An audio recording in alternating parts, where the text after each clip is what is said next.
చూపుల్లో చకోరమే కదా, నాట్యంలో నవమయూరమే, మాటల్లో మధుపాట ఆసుధా, పాటల్లో ఎలగోయిలే, నామదియే గుసగుసలాడే, నామదియే గుసగుసలాడే, చింతే నాకు ఎలా, నా బాబా తోడుంటే, నా ఎదలయలే శివ బాబా, నా ఎదలయలే శివ బాబా.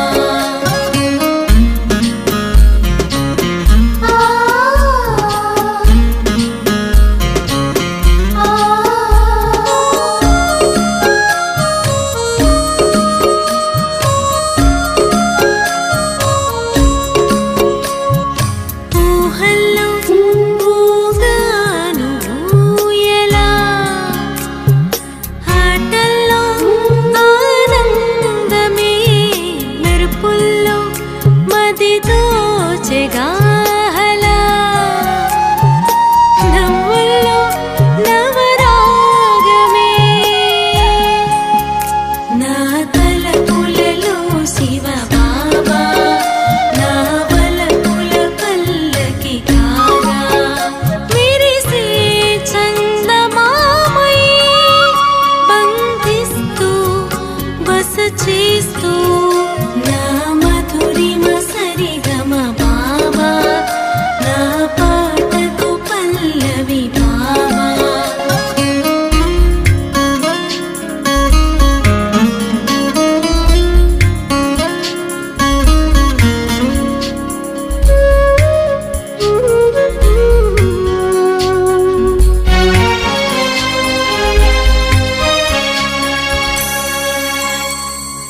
నా మదిలో ఓ కోరిక మెదిలే,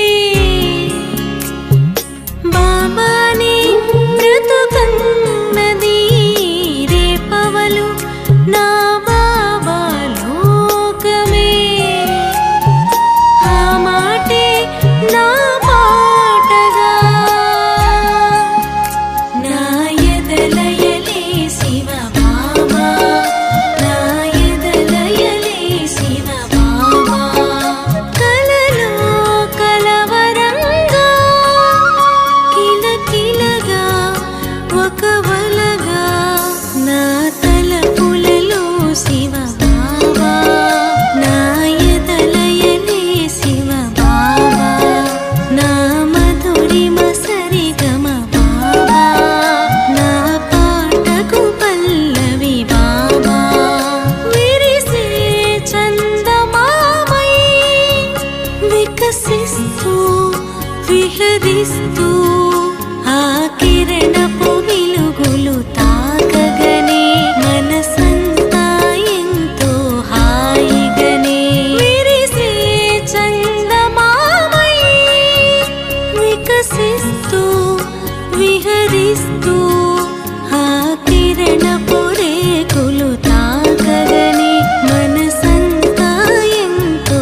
హాయిగనే, నా తలపులలో శివ బాబా, నా ఎదలయలే శివ బాబా, నా మధురిమ సరిగమ బాబా, నా పాటకు పల్లవి బాబా, నా మధురిమ సరిగమ బాబా, నా పాటకు పల్లవి బాబా.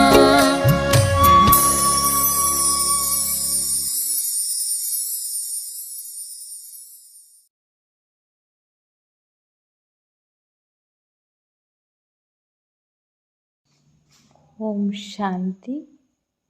మురళీ డేట్ 5/6/2026.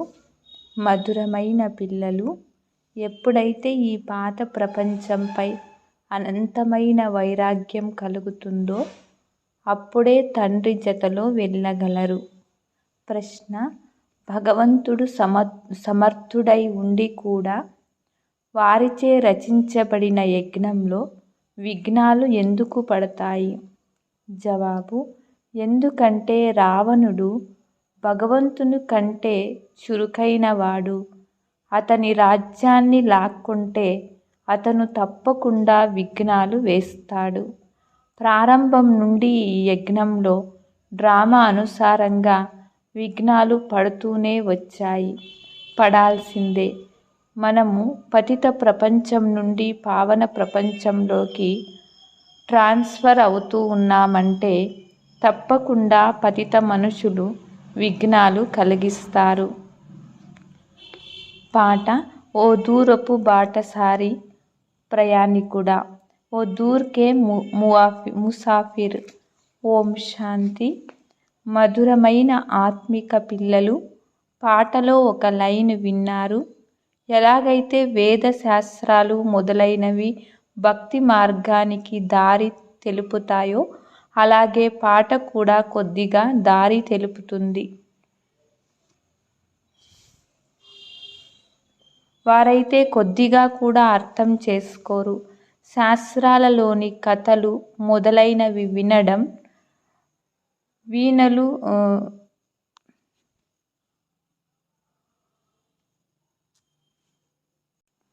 చెవులకు వింపు అలాంటిది. దూరదేశపు బాటసారి అని ఎవరిని అంటారో ఇప్పుడు పిల్లలైన మీకు తెలుసు. మనం కూడా దూరదేశపు బాటసారులమే. మన ఇల్లు శాంతిధామం. మనుషులకు ఈ మాటలు అర్థం అవ్వకుంటే ఏమీ అర్థం కానట్లే. తండ్రిని తెలుసుకోనందున ఈ సృష్టి చక్రం గురించి ఎవ్వరికీ తెలియదు.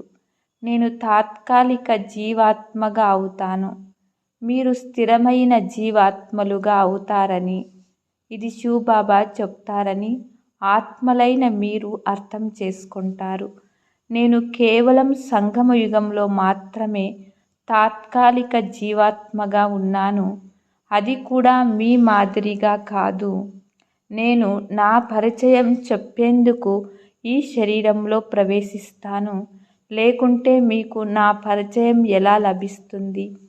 ఆత్మిక తండ్రి ఒక్కరేనని, వారిని శివబాబా లేక భగవంతుడని అంటారని తండ్రి అర్థం చేయించారు. ఈ విషయాలు ఇతరులెవ్వరికీ తెలియదు. ఇందులో పవిత్రత నియమం కూడా ఉంది. స్వయాన్ని ఆత్మగా భావించడం అతిపెద్ద నియమం. దూరదేశపు బాటసారి అయిన పతిత పావనుని భక్తి మార్గంలో గుర్తు చేసుకుంటారు. ఆ ఆత్మిక తండ్రి నేను అందరినీ తిరిగి తీసుకొని వెళుతాను, ఎవరిని వదిలి వెళ్ళనని తెలియచేస్తూ ఉన్నారు. అందరూ తిరిగి వెళ్ళాల్సిందే. ప్రళయం జరగదు. భారతఖండమైతే ఉండనే ఉంటుంది, అది ఎప్పుడూ వినాశనం అవ్వదు. సత్యుగం ఆదిలో కేవలం భారతఖండం మాత్రమే ఉంటుంది. కల్పం యొక్క సంగమ యుగంలో తండ్రి వచ్చినప్పుడు ఆది సనాతన దేవీదేవత ధర్మాన్ని స్థాపన చేయవలసి వస్తుంది. మిగిలిన ధర్మాలన్నీ వినాశనమవుతాయి. మీరు కూడా ఆది సనాతన దేవీదేవత ధర్మ స్థాపనలో సహాయం చేస్తూ ఉన్నారు. బాబా మమ్మల్ని కూడా వెంట తీసుకొని వెళ్ళమని పాటలో కూడా విన్నారు. ఎప్పటి వరకైతే పాత ప్రపంచంపై వైరాగ్యం కలగదో అప్పటి వరకు ఎవ్వరూ తిరిగి వెళ్ళలేరు. తండ్రి అంటున్నారు, కొత్త ఇల్లు తయారైతే పాత ఇంటితో మనస్సు తెగిపోతుంది. ఈ పాత ప్రపంచం సమాప్తం అవుతుందని, ఇప్పుడు నూతన ప్రపంచంలోకి వెళ్ళాలని మీకు కూడా తెలుసు. ఎప్పటి వరకైతే సతోప్రధానంగా అవ్వరో అంతవరకు సతోప్రధాన దేవతలుగా అవ్వలేరు. అందువలన బాబా మాటి మాటికి స్వయాన్ని ఆత్మగా భావించి తండ్రిని స్మృతి చేస్తూ ఉండమని అర్థం చేయిస్తారు. సద్గతి చేయు ఆ ఒక్క దూరదేశపు బాటసారి వచ్చి ఉన్నారు. వారి గురించి ప్రపంచానికి తెలియదు. వారిని సర్వవ్యాపి అని అనేశారు. ఇప్పుడు పిల్లలైన మీరు నెంబర్వార్ పురుషార్థం అనుసారం మనం శివబాబా సంతానమని తెలుసు. ఇక్కడికి వచ్చినప్పుడు మధుబన్కి మేము బాబ్దాదా వద్దకు వచ్చామని, కనుక ఇది ఒక కుటుంబమని మీరు తెలుసుకున్నారు. ఇది ఈశ్వరీయ పరివారం. ఎవరికైనా చాలామంది పిల్లలుంటే ఆ పరివారం ఒక పెద్ద సైన్యం అయిపోతుంది. శివబాబా పిల్లలు ఎంతమంది? బీకేలు సోదరీ సోదరులున్నారంటే ఇది కూడా ఒక పెద్ద సైన్యం అయిపోతుంది. మనము అనంతమైన తండ్రి నుండి వారసత్వం తీసుకుంటూ ఉన్నామని కుమారీలందరికీ తెలుసు. పాండవులు కౌరవులు జూదమాడారని, సామ్రాజ్యాన్ని పణంగా పెట్టారని శాస్త్రాల్లో చూపించారు. ఇప్పుడు సామ్రాజ్యం కౌరవులది కాదు, పాండవులది కాదు, కిరీటము మొదలైనవేవీ లేవు. పాండవులను రాజ్యం నుండి బహిష్కరించారని, వారు ఆయుధాలు మొదలైన వాటిని దాచి వెళ్ళారని చూపిస్తారు. ఇవన్నీ కట్టుకథలు. పాండవులు రాజ్యము లేదు, కౌరవులు రాజ్యము లేదు. వారికి పరస్పరం యుద్ధం కూడా జరగలేదు. యుద్ధము రాజుల మధ్య జరుగుతుంది కానీ వారు సోదరుల మధ్య. కౌరవులకు యావనులకు జరిగింది. సోదరులు ఒకరినొకరు ఎలా అంతం చేసుకుంటారు. పాండవులు కౌరవులు యుద్ధం చేశారని చూపిస్తారు. 5 పాండవులు ఒక కుక్క మిగిలిపోయారని, వారు కూడా అందరూ పర్వతాలకు పైకి పోయి కరిగి మరణించారని వ్రాసారు. ఆట ముగిసిపోయింది. రాజయోగానికి అర్థం వెలువడదు. కల్పము తండ్రి వచ్చి ఒకే ధర్మస్థాపన చేస్తారని ఇప్పుడు పిల్లలైన మీకు తెలుసు. ఓ పతిత పావన తండ్రి రండి, వచ్చి పతితులను పావనంగా చెయ్యండని కూడా పిలుస్తారు. సత్యయుగంలో సూర్యవంశం రాజధానియే ఉంటుంది. బ్రహ్మ ద్వారా విష్ణుపురి స్థాపన అవుతుంది. ఇప్పుడు తండ్రి వచ్చారు కనుక వారు ఆదేశమనుసారం నడవాలి. కమల పుష్ప సమానంగా పవిత్రంగా ఉండాలి. గృహస్థ వ్యవహారంలో ఉంటూ కమల పుష్ప సమానంగా ఉండాలని కన్యలకైతే చెప్పాము. వారు పవిత్రులుగానే ఉంటారు. పవిత్రంగా ఉండమని గృహస్థులకు చెప్తారు. కుమారులు కుమారీలైతే వివాహం చేసుకోరాదు, లేకుంటే వారు కూడా గృహస్థులైపోతారు. అక్కడక్కడ గాంధర్వ వివాహం అనే పేరు కూడా ఉంది. కన్యలపై దెబ్బలు పడుతూ ఉంటే విధిలేని పరిస్థితిలో గాంధర్వ వివాహం చేయించబడుతుంది. వాస్తవానికి దెబ్బలు కూడా సహించాలి, కానీ అదర్ కుమారీలుగా అవ్వరాదు. బాలబ్రహ్మచారులకు చాలా మంచి పేరుంటుంది. వివాహం అయిపోతే హాఫ్ పార్ట్నర్ అయిపోతారు. కుమారీలకైతే మీరు పవిత్రంగా ఉండమని చెప్పబడుతుంది. గృహస్థ వ్యవహారం వారికి గృహస్థంలో ఉంటూ కమలపుష్ప సమానంగా తయారవ్వండి అని చెప్తారు. వారికేమీ కష్టం అనిపిస్తుంది. వివాహం చేసుకోకుంటే బంధనాలుండవు. కన్యలైతే చదువుకోవాలి, జ్ఞానంలో దృఢంగా ఉండాలి. మైనర్ కుమారీలను మేము ఆశ్రమంలోకి తీసుకోలేము. వారు తమ ఇంట్లోనే ఉండి చదువుకోవచ్చు. తల్లిదండ్రులు జ్ఞానంలో ఉంటే మైనర్ కుమారీలను తీసుకోగలం. ఇది పాఠశాలకు పాఠశాల, ఇళ్లకు ఇల్లు, మరియు సత్సంగాలకు సత్సంగం. సత్ అంటే ఒక్క తండ్రి వారినే ఓ దూరదేశపు బాటసారి అని అంటారు. ఆత్మ పవిత్రంగా అవుతుంది. బాటసారి అయిన నేను సదా పవిత్రంగా ఉంటానని, పవిత్ర ప్రపంచం నివాసినని తండ్రి చెప్తున్నారు. నేను వచ్చి ఆత్మలందరినీ పవిత్రంగా శుద్ధంగా చేస్తాను. ఇటువంటి బాటసారి ఇంకెవ్వరూ లేరు. నేను రావణ రాజ్యంలో వచ్చానని, ఈ శరీరం కూడా పరాయిదని తండ్రి అర్థం చేయిస్తున్నారు. ఇది నా శరీరమని మీ ఆత్మ చెప్తుంది. తండ్రి ఇది నా శరీరం కాదని ఇతని శరీరమని చెప్తారు. ఈ పతిత శరీరం నాది కాదు. ఇతను అనేక జన్మల అంతిమ జన్మలో నేను వస్తాను. ఎవరైతే నంబర్ 1 పావనంగా ఉండినారో అతనే లాస్ట్ నంబర్ అనగా అంతిమంలో వికారిగా అవుతారు. మొదట నంబర్ అనగా 16 కళా సంపూర్ణులుగా ఉండేవారు. ఇప్పుడు ఏ కళ లేదు. అందరూ పతితంగానే ఉన్నారు కనుక తండ్రి దూరదేశపు బాటసారి కదా. ఆత్మలైన మీరు కూడా బాటసారులే. ఇక్కడికి వచ్చి పాత్రను అభినయిస్తూ ఉన్నారు. ఈ సృష్టి చక్రం గురించి ఎవ్వరికీ తెలియదు. భలే ఎవరెన్ని శాస్త్రాలు మొదలైనవి చదివినా ఈ జ్ఞానాన్ని ఎవ్వరూ ఇవ్వలేరు. నేను ఇతని శరీరంలో ప్రవేశించి ఆత్మలకు జ్ఞానం ఇస్తూ ఉన్నాను. తండ్రి అర్థం చేయిస్తున్నారు. ఆ మనుషులైతే మనుషులకు శాస్త్రాల జ్ఞానం ఇస్తారు. వారు భక్తులు. సద్గతి దాత ఒక్కరే. వారే జ్ఞానసాగరులు. వారినే తెలుసుకొని కారణంగా దేహాభిమానం వచ్చేసింది. అక్కడెవ్వరూ స్వయాన్ని ఆత్మ అని నిశ్చయం చేసుకోమని అర్థం చేయించరు. చదివేది ఆత్మనే. ఇక్కడే దేహ అభిమానం ఉన్నందున ఈ విషయాన్ని ఎవ్వరూ అర్థం చేయించరు. ఇప్పుడు దూరదేశపు బాటసారి అని శివబాబానే అంటారు. మనం 84 జన్మల చక్రం పూర్తి చేశామని మీకు తెలుసు. పిల్లలు, మీకు మీ జన్మల గురించి తెలియదు. 5000 సంవత్సరాల క్రితం కూడా అర్థం చేయించమని తండ్రి చెప్తున్నారు. గీతలో పిండిలో ఉప్పు ఉన్నంత సత్యం ఉందని నాకు తెలుసు. అదే గీతా అధ్యాయం, అదే మహాభారత యుద్ధం, అదే మన్మనాభవ మధ్యాజీభవ జ్ఞానం. నన్నొక్కరినే స్మృతి చేయండి. యుద్ధం కూడా ప్రారంభమైంది. పాండవులకు విజయం లభించింది. విజయమాల విష్ణువిధిగా కీర్తింపబడింది. పాండవులు కరిగి మరణించారని శాస్త్రాలలో చూపించారు. మరి మాల ఎక్కడి నుండి తయారయ్యింది? ఇప్పుడు మనము విష్ణుమాలలో మనులుగా అయ్యేందుకు ఇక్కడికి వచ్చామని మీరు భావిస్తారు. మాలలో పైన పతితపావనుడైన తండ్రి ఉన్నారు. వారి స్మృతి చిహ్నం ఉండాలి కదా. భక్తి మార్గంలో స్మృతి చిహ్నం మహిమ చేయబడుతుంది.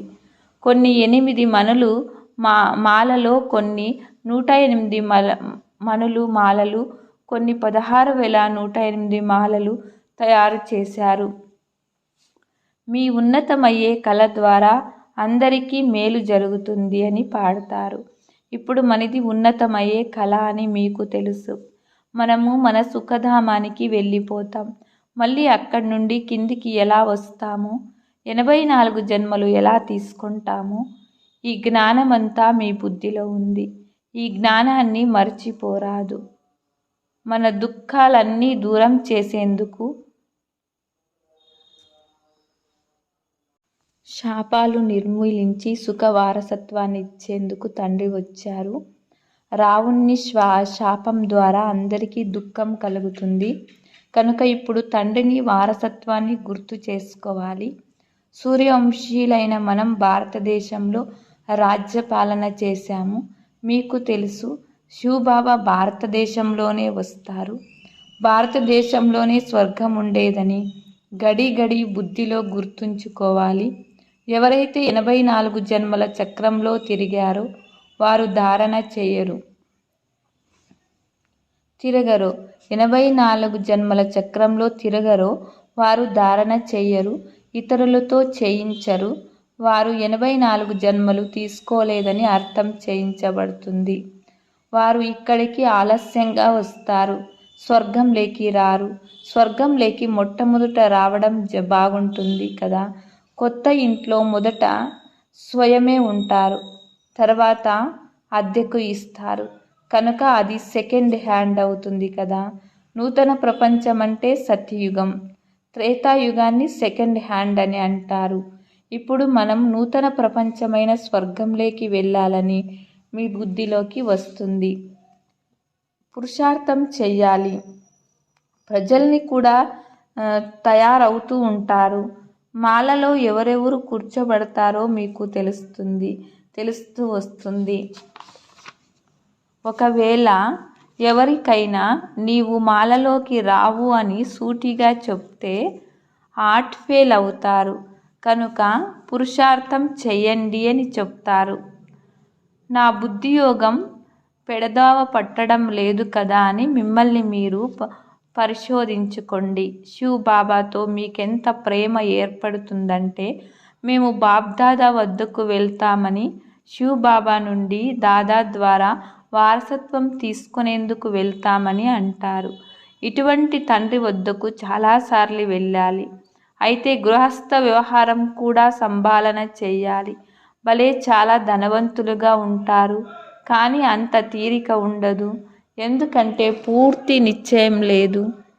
కాకుంటే నెలకోసారో రెండు నెలలకొకసారో వచ్చి రిఫ్రెష్ అవ్వవచ్చు. వారికి గడి గడి ఆకర్షణ కలుగుతుంది. సూదికి తుప్పు పట్టి ఉంటే అయస్కాంతం అంతగా ఆకర్షించదు. ఎవరికైతే పూర్తి యోగం ఉంటుందో వారికి తక్షణమే ఆకర్షణ కలిగి పరుగున వస్తారు. మలినం ఎంతగా తొలుగుతూ ఉంటుందో అంత అయస్కాంతంతో కలవాలనే ఆసక్తి ఉంటుంది. కొట్టండి, ఏమైనా చేయండి, మేము మీ గడప దాటి వెళ్ళమని పాట ఉంది. కానీ ఆ అవస్థ చివర్లో వస్తుంది. తుప్పు వదిలితే ఆ అవస్థ వస్తుంది.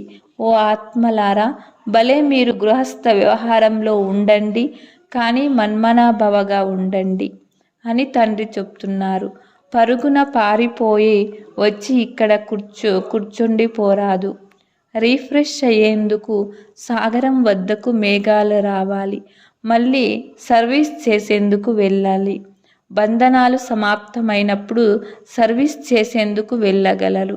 తల్లి తండ్రులు తమ పిల్లల్ని సంభాళించాలి.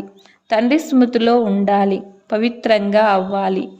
ఈ జ్ఞాన యజ్ఞంలో అనేక రకాలైన విఘ్నాలు పడతాయని తండ్రి అర్థం చేయించారు. ఈశ్వరుడు సమర్థవంతుడు కదా, మరి విఘ్నాలు ఎందుకు వస్తాయి అని అంటారు. రావణుడు భగవంతుని కంటే చురుకైన వాడని మనుషులకు తెలియదు. వాని రాజ్యాన్ని లాక్కుంటే అనేక రకాల విఘ్నాలు వస్తూ ఉంటాయి. డ్రామా ప్లాన్ అనుసారం మళ్ళీ విఘ్నాలు వస్తాయి. ప్రారంభం నుండి పతితులు విఘ్నాలు వేస్తూనే ఉంటారు. శాస్త్రాలలో కూడా కృష్ణునికి 16,108 మంది పట్టుపు రాణులు సమర్పణ రాణులని గాయనం చేస్తారు. సర్పం కాటేసిందని రాముని సీతను రావణుడు దొంగలించాడని వ్రాసేశారు. ఇప్పుడు రావణుడు స్వర్గంలోకి ఎక్కడి నుండి వస్తాడు? చాలా అసత్యాలున్నాయి. వికారాలు లేకుండా పిల్లలు ఎలా కలుగుతారని అడుగుతారు. ఎవరైతే వారసత్వం తీసుకునేవారుగా ఉంటారో వారు మాత్రమే వచ్చి అర్థం చేసుకుంటారు. వారికి తెలియదు. అయితే ఈ జ్ఞాన యజ్ఞంలో అసురులు విఘ్నాలు పడుతూనే ఉంటాయి. పతితులను అసురులు అని అంటారు. ఇప్పుడుండేది రావణ సంప్రదాయం. ఇప్పుడు మీరు సంగమ యుగంలో ఉన్నారు. రావణ రాజ్యాన్ని దాటుకున్నారు. అయినా కొంత ప్రభావం పడుతుంది. మనం వెళ్తున్నామనే జ్ఞానం బుద్ధిలో ఉంది. అయితే ఇక్కడే కూర్చొని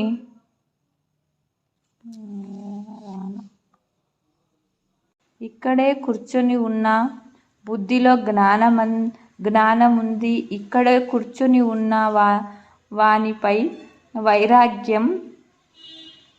వైరాగ్యం కలిగినట్లు ఉన్నారు. ఈ చీచీ ప్రపంచం శ్మశానం అవ్వనున్నది. భిన్న పాయింట్లతో అర్థం చేయించబడుతుంది. వాస్తవానికి ఉండేది ఒక్క మన్మనాభవ పాయింట్. బాబా, మేము బంధనంలో ఉన్నామని ఎంతోమంది నుండి ఉత్తరాలు వస్తాయి. ఒక ద్రౌపదిదే కాదు, వేలాదిగా అయిపోతారు. ఇప్పుడు మీరు పతిత ప్రపంచం నుండి పావన ప్రపంచంలోకి ట్రాన్స్ఫర్ అవుతున్నారు.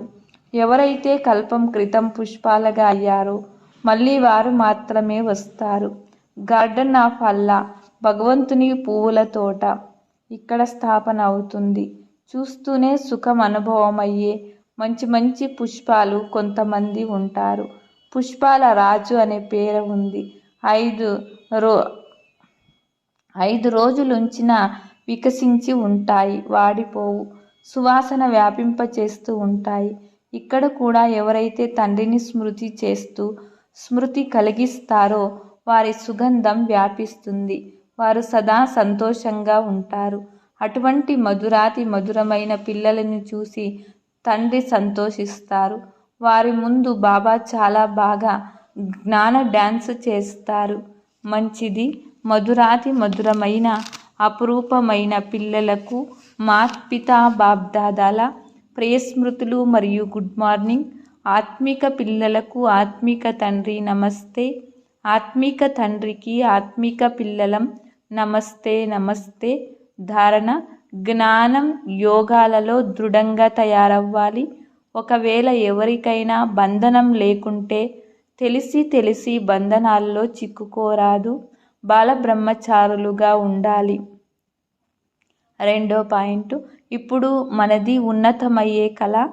మన దుఃఖాలన్నీ దూరం చేసేందుకు, శాపాన్ని తొలగించి వారసత్వాన్నిచ్చేందుకు బాబా వచ్చారు.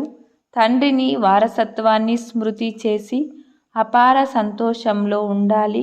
నా బుద్ధి యోగం ఎక్కడా పెడదావ పట్టడం లేదు కదా అని పరిశీలన చేసుకోవాలి.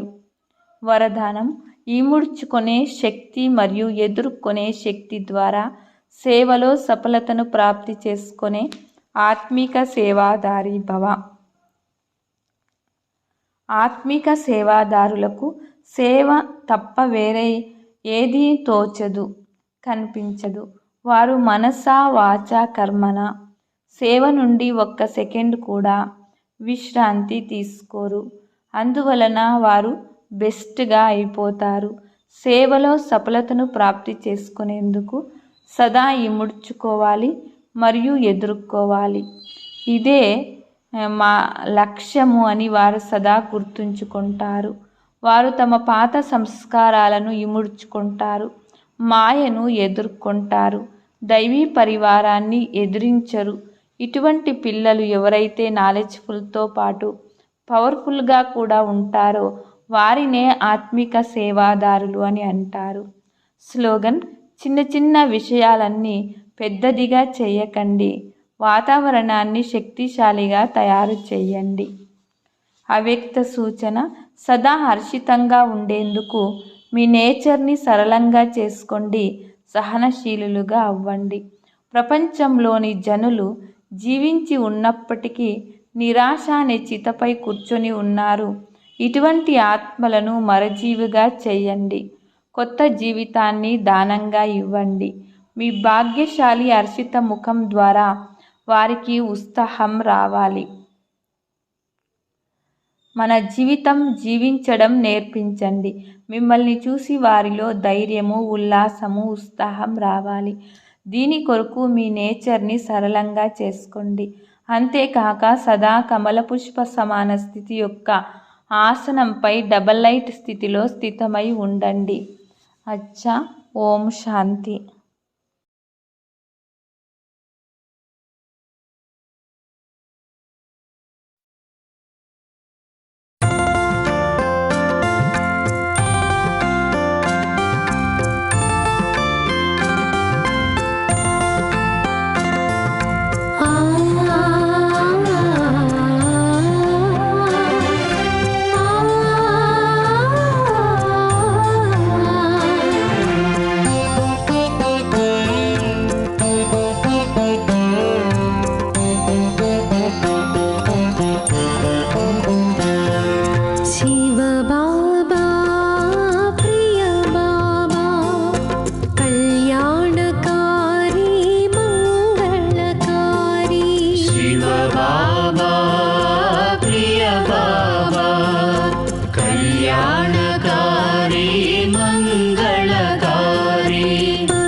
शान्तिदाता सिद्धिदाता विश्वविधाता प्राणप्रदाता विश्वविधाता प्राणप्रदाता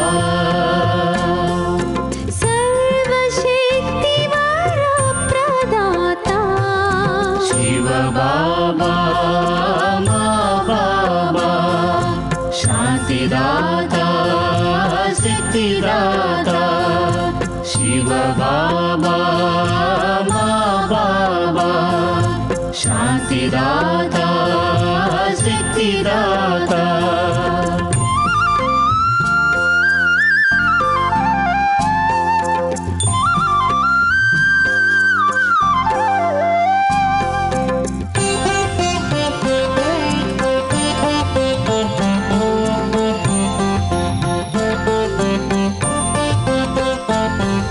शिव बाबा प्रिय बाबा सुख सागरा प्रेम सागरा शिव बाबा प्रिय बाबा सुख सागरा प्रेम सागरा मातल्लिवि नीवे मातंड्रिवि नीवे मातल्लिवि नीवे मातन्ड्रिवि नीवे सद्गुरु सखुडवु नीवेगा शिव बाबा प्रिय बाबा सुख सागरा प्रेम सागरा शिव बाबा प्रिय बाबा सुख सागरा